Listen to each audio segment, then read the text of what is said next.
काफी सारे अपडेट्स हैं आज हमारे पास बातें करने को, बट सबसे पहले हम बात कर लेते हैं थोड़ी सी मार्केट की सच्चाई के बारे में। निफ्टी 50 इंडेक्स अभी तक पूरी तरीके से रिकवर नहीं हुआ है, लेकिन अगर हम स्मॉल कैप इंडेक्स की बात करते हैं, जो स्मॉल कैप 250 इंडेक्स है, वो लगभग 10% जितना गिरा था, वो नीचे से लगभग 9 साढ़े 9% रिकवर हो चुका है जब तक मैं वीडियो बना रहा हूँ।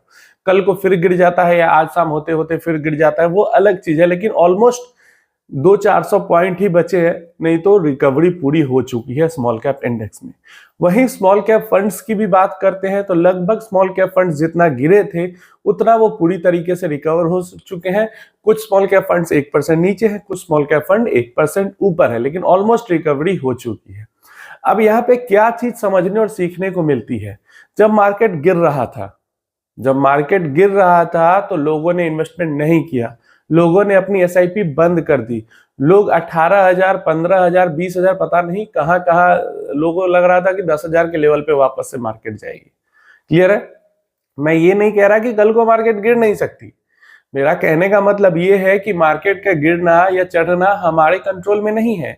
हमारे कंट्रोल में है कि मार्केट जब गिरे तो हम एसआईपी को अपनी कंटिन्यू रखें, एसआईपी को बंद ना करें। हमारे कंट्रोल में है कि मार्केट गिरे और हमारे पास पैसा हो तो हम उसको इन्वेस्ट करें, क्योंकि हमें पता है कि इंडियन इकोनॉमी लॉन्ग टर्म में ग्रोथ करेगी। शॉर्ट टर्म में ऊपर नीचे कुछ भी हो सकता है, बाहरी रीजन के कारण भी और आंतरिक रीजन के कारण भी, लेकिन लॉन्ग टर्म तो ग्रोथ है, यहाँ पे दिख रही है सारे लोगों को।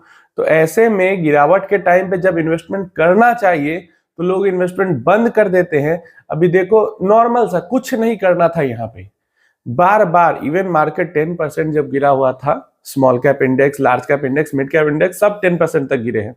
उस टाइम पे भी मैंने वीडियो बना के बोला है कि एसआईपी बंद ना करें और इन्वेस्टमेंट करें, लेकिन काफी एक बड़ा क्राउड था कमेंट के अंदर में। अब नए लोग थे या सब्सक्राइबर्स थे पता नहीं, लेकिन कमेंट तो आ रहा था कि नहीं मार्केट अभी और गिरेगी, ये होगा वो होगा, 50 तरीके की वहां पे रीजंस गिना रहे थे, लेकिन कुछ हुआ नहीं, मार्केट रिकवर कर भाई 10% का सिंपल सा गेन आपसे छूट गया। क्लियर है? 10% का सिंपल सा गेन छूट गया। और मुझे ये भी पता है कि अगर कल परसों में फिर से गिरती है मार्केट तो फिर से ये लोग वही लोग हैं जो फिर से इन्वेस्टमेंट नहीं करेंगे, क्योंकि माइंडसेट ही ऐसा है ना। तो जब तक माइंडसेट चेंज नहीं होगा तब तक आप कभी भी गिरावट का फायदा उठा ही नहीं पाओगे। हमेशा याद रखना, गिरावट हमारे कंट्रोल में नहीं है, लेकिन गिरावट का फायदा उठाना हमारे कंट्रोल में जरूर है। अपनी एसआईपी को बंद न करना हमारे कंट्रोल में जरूर है। तो आगे से अगर ऐसा मौका मिले तो फायदा उठाए, या कम से कम जो इन्वेस्टमेंट चल रही है उसको चलने दे, बंद ना करे, होल्ड करे। कम से कम अगर लमसम है तो उसको होल्ड करे। कई लोगों ने तो इतनी सी बस गिरावट में सारा अपना इन्वेस्टमेंट बेच के निकल गए मार्केट से, ऐसे ऐसे कमेंट्स आए हैं। अब आप दोबारा वो लोग मार्केट देखेंगे तो अफसोस होगा उनको, लेकिन क्या कर सकते हैं, जो कर लिया गलती वो कर लिया, कम से कम आगे से नहीं करना है। अक्टूबर के महीने का डेटा था कि 80% म्यूचुअल फंड्स ने, सितंबर महीने का डेटा था कि 80% इक्विटी म्यूचुअल फंड्स ने अपने बेंचमार्क इंडेक्स को आउट परफॉर्म किया है। अक्टूबर का डेटा था 86% active mutual funds, equity mutual funds ने अपने बेंचमार्क इंडेक्स को आउट परफॉर्म किया, बीट किया है। अभी निकल के आ रहा है ओवरऑल 2024 का डेटा नवंबर तक का, कि यहाँ पे 70% जो इक्विटी म्यूचुअल फंड्स है उन्होंने अपने इंडेक्स को बीट किया है, जो कि काफी अच्छी बात है। अब यहाँ पे इसको थोड़ा सा आप डिटेल में देखोगे तो आपको समझ में आएगा कि जो कॉन्ट्रा फंड है, वैल्यू फंड्स हैं, ये सब जो फंड्स है इनके अंदर परफॉर्मेंस काफी अच्छी है। शॉर्ट टर्म, मतलब ये जो शॉर्ट टर्म हुआ ना, हम सिर्फ 11 महीनों की बात कर रहे हैं, तो इतने टर्म्स में काफी मतलब 90% फंड्स ने इन कैटेगरीज में बीट किया है इंडेक्स को। लेकिन स्मॉल कैप की कैटेगरी में और फ्लेक्सी कैप की कैटेगरी में, ये दो जो कैटेगरी है वो ऐसे इंडेक्स बीटिंग में वर्स्ट कैटेगरी है। इन कैटेगरीज के आई थिंक 40 या 50% फंड्स ने ही इंडेक्स को बीट किया है। तो ये ट्रेंड मैंने हमेशा ही देखा है, खासकर स्मॉल कैप के अंदर 1 साल 2 साल इवन 3-3 साल तक के डेटा में दिखता है। जब हम पास्ट डेटा देखते हैं तो कि जो ज्यादातर एक्टिव फंड्स है वो इंडेक्स को बीट नहीं कर पा रहे हैं। लेकिन जैसे ही 3 साल के ऊपर के डेटा में हम जाते हैं, 5 इयर्स का डेटा देखते हैं, 8 इयर्स का डेटा देखते हैं, 10 इयर्स का डेटा देखते हैं, तो हमें देखने को मिलता है कि काफी अच्छे खासे मार्जिन से एक्टिव स्मॉल कैप फंड्स ने इंडेक्स फंड को बीट किया है। तो स्मॉल कैप में थोड़ा देखो स्मॉल कैप में इन्वेस्टमेंट भी हम लॉन्ग टर्म के लिए करते हैं और लॉन्गर टर्म में हमें दिखता है कि even 80% plus small cap funds index fund को बीट कर देते हैं। तो ये ट्रेंड हमेशा से दिखता है, आज से 1 साल पहले भी मैंने देखा था, लॉन्ग टर्म डेटा में यही दिखता था और आज भी हम देखें तो यही दिखता है। बट अभी के लिए ओवरऑल इक्विटी फंड्स जो हैं सारे म्यूचुअल फंड्स, उनमें से 70% ने इंडेक्स फंड को बीट कर दिया है। और ये बिल्कुल भी न्यूज वायरल नहीं होती, इस पे ज्यादा वीडियो नहीं बनते। ज्यादा वीडियो कब बनते हैं? जब ऐसा डेटा आएगा कि हाँ 1 महीने में ज्यादातर इंडेक्स फंड ने को बीट नहीं कर पाया एक्टिव फंड्स। जब नहीं बीट कर पाते हैं छोटे से टाइम पीरियड में तो डेटा आता है, तो वीडियोस आती है, आर्टिकल्स छपते हैं। लेकिन जब बीट कर पा रहे हैं तो कोई वीडियो नहीं आती, कोई आर्टिकल नहीं छपते हैं। तो ये थोड़ा सा यहाँ पे बायसनेस जरूर लोग करते हैं एक्टिव फंड्स के लिए यहाँ पे, ताकि वो अपने पॉइंट्स को प्रूव कर सके, जो कि वॉरेन बफे का नाम ले लेके वो अपना पॉइंट चलाते हैं। जबकि वो ये कभी नहीं कहते कि वॉरेन बफे ने जो भी बातें बोली है वो अमेरिका के लिए बोली और भारत में थोड़ा सा सिनेरियो चेंज हो जाता है। Direct mutual fund investors, overall mutual funds industry में डायरेक्ट म्यूचुअल फंड इन्वेस्टर जो कि खुद से इन्वेस्टमेंट करते हैं, डायरेक्टली DIY करते हैं, डू इट योरसेल्फ, 40% तक पहुंच चुका है। और ये बहुत अच्छी बात है। मुझे तो चाहिए कि 80% 90% तक पहुंच जाए DIY इन्वेस्टर्स, वो ज्यादा बढ़िया है। क्योंकि म्यूचुअल फंड के अंदर इन्वेस्टमेंट करने के लिए किसी के हेल्प की जरूरत नहीं होती है।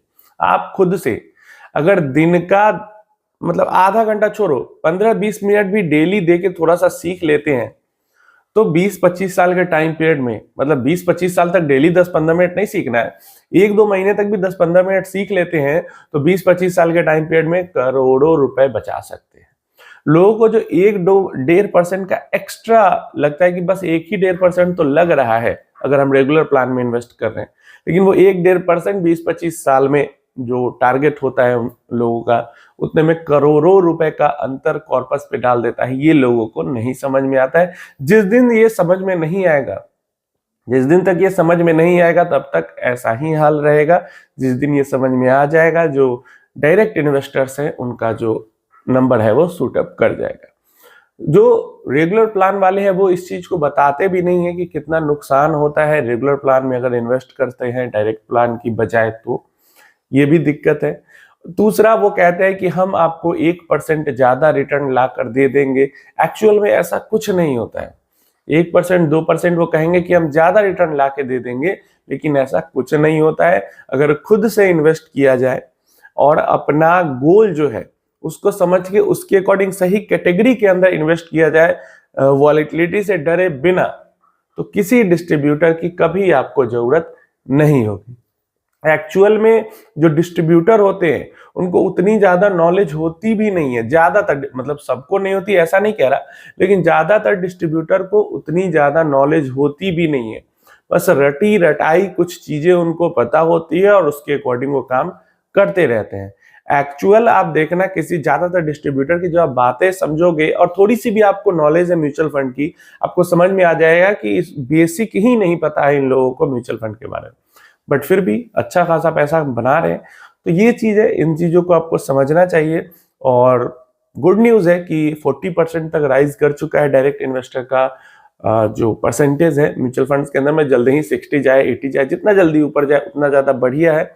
और ये भी एक तरीके का मार्कर है कि लोगों के अंदर जो फाइनेंशियल अवेयरनेस है वो कितनी ज्यादा बढ़ रही है। अभी कुछ दिन पहले न्यूज आई थी 25% एडलवाइस म्यूचुअल फंड्स के अंदर से एडलवाइस अपना स्टेक सेल करना चाह रही है।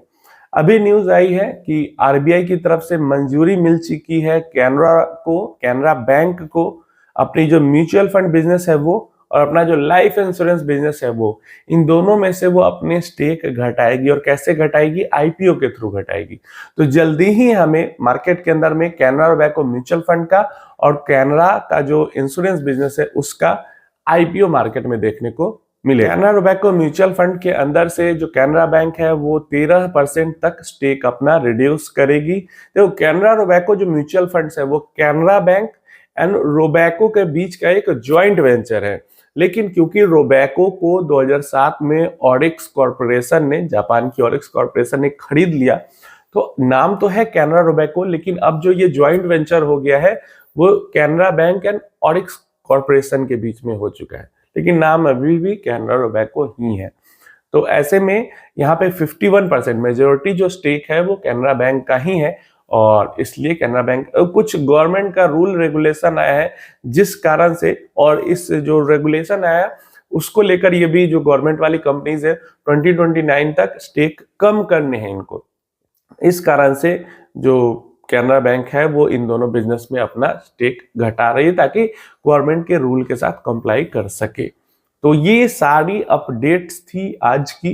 आपका कोई क्वेश्चन वगैरह है, आप क्या इसके बारे में आपकी राय है ये भी बता सकते हो। आपने फायदा उठाया कि नहीं उठाया जो गिरावट हुई उसकी, वो भी कमेंट बॉक्स में जरूर बताना। कोई टॉपिक पे जानकारी चाहिए तो वो भी आप नीचे कमेंट बॉक्स में पूछ सकते हो।